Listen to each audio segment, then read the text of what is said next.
میشا جب نہال کی ڈائن بن کے ذکیہ سے ملنے جیل جاتی ہے تو ذکیہ کا دماغی توازن خراب ہو جاتا ہے، چیخنا چلانا شروع کر دیتی ہے کہ تم تو مر گئی تھی، پھر تم واپس کیسے آ گئی؟ جبکہ میشا کہتی ہے کہ تم لوگوں نے مجھے مار دیا تھا تو اب ایک ایک کر کے تم سب کو مارنے اور اپنی موت کا بدلہ لینے واپس آئی ہوں۔ اب ذکیہ جب پولیس آفیسر سے کہتی ہے کہ یہ مجھے مار دے گی تو چونکہ پولیس آفیسرز کو پہلے ہی اس ڈرامے میں شریک کیا گیا ہے، وہ ذکیہ سے کہتی ہیں آپ کس کی بات کر رہی ہیں، ہمیں تو نہ کوئی نظر آ رہا ہے نہ ہی کسی کی آواز آ رہی ہے۔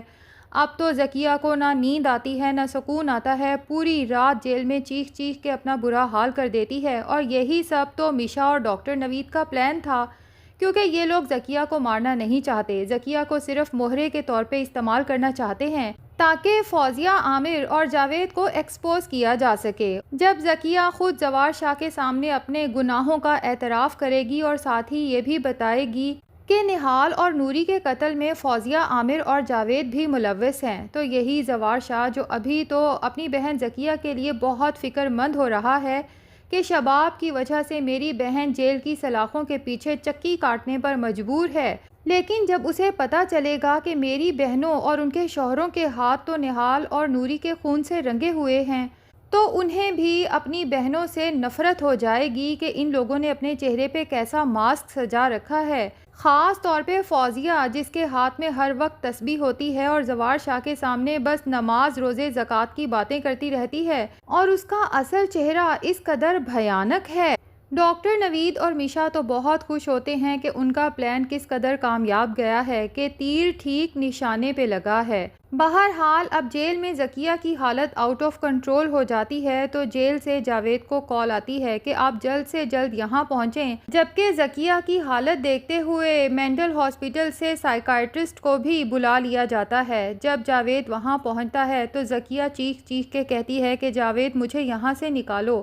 نہال کا بھوت یہاں تک پہنچ گیا ہے اور وہ مجھے جان سے مارنا چاہتی ہے، جبکہ جاوید ذکیہ کو سمجھاتا ہے کہ کیسی بے وقوفی کی باتیں کر رہی ہو۔ اسے تو اپنی فکر لاحق ہو جاتی ہے کہ اگر ذکیہ کی یہ بات پولیس آفیسرز نے سن لی تو ذکیہ کے ساتھ ساتھ جاوید کو بھی قتل کے الزام میں اریسٹ کر لیا جائے گا، جبکہ ذکیہ بھی جاوید کو صاف بلیک میل کرتی ہے کہ اگر 2 دن کے اندر تم نے میری ضمانت نہ کروائی تو کان کھول کے سن لو کہ پھر میں بھی تمہارا، فوزیہ اور عامر کا کوئی راز نہیں رکھوں گی۔ جو گناہ ہم سب نے مل کے کیے ہیں پولیس آفیسرز کے ساتھ ساتھ زوار شاہ کو بھی اس کی تفصیل بتا دوں گی۔ جاوید کو تو ذکیہ کی بات سن کے ٹھنڈے پسینے آنے لگتے ہیں، فوراً گھر پہنچتا ہے اور فوزیہ سے کہتا ہے کہ اب وقت آ گیا ہے کہ زوار شاہ کو ایک حقیقت بتا دی جائے کہ تم اور ذکیہ دراصل پیر صاحب سے لیے گئے تعویذ شباب کو چائے میں ملا کے دے رہے تھے، اور وہ بھی صرف اس کی زبان بند کرنے کے لیے۔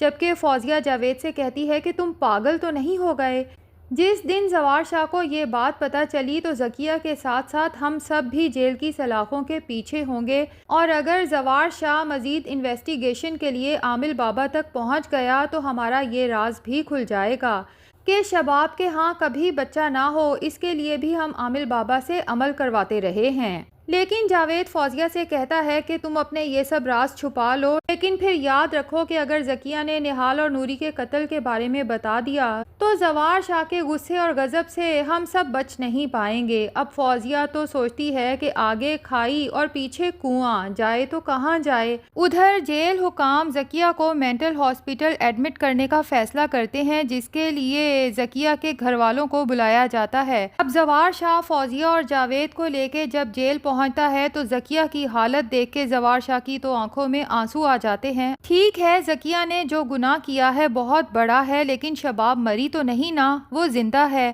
کیا تھا اگر شباب زوار شاہ کی بات مان جاتی اور ذکیہ کو اتنی بڑی سزا نہ دیتی؟ ذکیہ کو اپنے جرم پہ ساری زندگی پچھتانے کے لیے اتنا ہی کافی تھا کہ زوار شاہ اسے اپنے گھر سے نکلنے کا حکم دے چکا تھا۔ بہرحال فوزیہ جب ذکیہ کو تسلی دینے کے لیے آگے بڑھتی ہے تو ذکیہ چیخ چیخ کے فوزیہ سے کہتی ہے کہ نہال ڈائن بن کے واپس آ چکی ہے، وہ مجھے مارنا چاہتی ہے، وہ روز مجھے نظر آتی ہے، اس کی آوازیں آتی ہیں اور وہ ہم سب کو ایک ایک کر کے مار دے گی۔ جبکہ فوزیہ کو خوف ہوتا ہے کہ کہیں ذکیہ کی یہ سب باتیں زوار شاہ نہ سن لے۔ تبھی ذکیہ کو سمجھاتی ہے کہ آہستہ بولو، چپ رہو۔ زوار شاہ نے اگر سن لیا تو نہال کی ڈائن سے پہلے زوار شاہ خود اپنے ہاتھوں سے تمہارا گلا دبا کے مار ڈالے گا۔ جبکہ ذکیہ کو اب فوزیہ پہ بھی شک ہوتا ہے کہ مجھے یہاں پھنسانے کے پیچھے فوزیہ کا ہی ہاتھ ہے، کیونکہ یہ زوار شاہ کی دولت اکیلے ہڑپنا چاہتی ہے۔ تبھی ذکیہ وہیں سے چلاتی ہے کہ زوار شاہ مجھے بچا لو، میں نے اکیلی نے گناہ نہیں کیا بلکہ فوزیہ، عامر اور جاوید بھی میرے ساتھ شریک ہیں۔ اب زوار شاہ پریشان ہو کے دیکھتا ہے کہ ذکیہ آخر یہ سب کیا بول رہی ہے، جبکہ اتنے میں مینٹل ہاسپٹل ٹیم ذکیہ کو اپنی گاڑی میں بٹھا کے یہ جا وہ جا۔ اب جب زوار شاہ گھر واپس آتا ہے تو اپنی بہن کی حالت پر بہت بے چین ہوتا ہے اور شباب سے اسے شدید نفرت محسوس ہوتی ہے۔ تبھی شباب زوار شاہ سے بات کرنے کی ہر ممکن کوشش کرتی ہے، لیکن زوار شاہ اسے یوں اگنور کرتا ہے جیسے شباب ایگزسٹ ہی نہ کرتی ہو۔ اب شباب کے لیے زوار شاہ کی بے رخی کی یہ تکلیف ایک طرف، جبکہ زوار شاہ اور میشا کی بڑھتی ہوئی نزدیکیوں کی تکلیف دوسری طرف۔ میشا جو ہر وقت بناؤ سنگھار کر کے زوار شاہ کے آگے پیچھے منڈلاتی رہتی ہے۔ شباب اب شدید انسیکیور ہونے لگی ہے اور اسے صاف نظر آ رہا ہے جیسے زوار شاہ میشا میں انٹرسٹڈ ہے۔ تبھی شباب اپنی ماں کو کال کر کے کہتی ہے کہ مجھے لگتا ہے زوار شاہ کو اس کی بہنوں کی اصلیت بتا دینی چاہیے کہ کس طرح ان سب نے مل کے نہال اور نوری کا قتل کیا، اور وہ قتل یوں چھپا لیا کہ آج تک زوار شاہ کو پتہ ہی نہیں چل سکا۔ جبکہ شباب کی ماں اسے سمجھاتی ہے کہ بیوقوفی کا مظاہرہ مت کرو، اب جا کے اتنے عرصے بعد اگر تم زوار شاہ کو یہ حقیقت بتاؤ گی تو بری تم ہی بنو گی۔ پہلے ہی وہ اپنی بہن ذکیہ کو جیل بھجوانے کی وجہ سے تم سے نفرت کرنے لگا ہے، جبکہ میں نے تمہیں سمجھایا بھی تھا کہ جلد بازی میں کوئی فیصلہ نہ کرنا، ہر قدم پھونک پھونک کے رکھنا،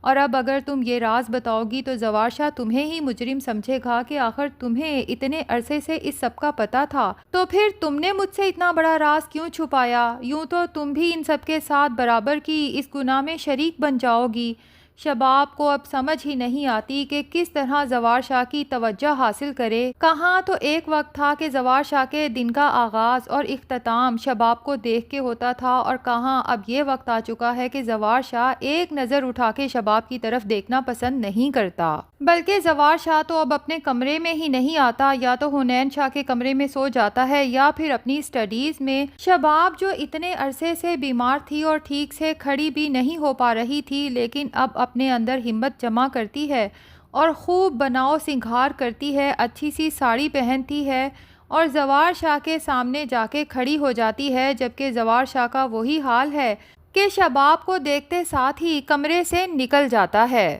شباب سوچتی ہے کہ لگتا ہے جیسے سب کچھ ختم ہو گیا۔ ادھر میشا کی برتھ ڈے ہوتی ہے تو ڈاکٹر نوید اسے کہتے ہیں کہ اب تو کم سے کم تم گھر چکر لگا لو، تمہاری جیت کا جشن بھی منانا ہے اور پھر برتھ ڈے کیک بھی ساتھ کاٹیں گے۔ میشا زوار شاہ سے اجازت لیتی ہے کہ سر، میرے کچھ عزیز و اقارب اسی شہر میں رہتے ہیں، اگر آپ اجازت دیں تو کیا میں آج کا دن ان کے گھر گزار سکتی ہوں؟ جبکہ زوار شاہ حیران ہو کے میشا سے پوچھتا ہے کہ آخر ایسی بھی کیا وجہ کہ آپ پورا دن وہاں گزارنا چاہتی ہیں؟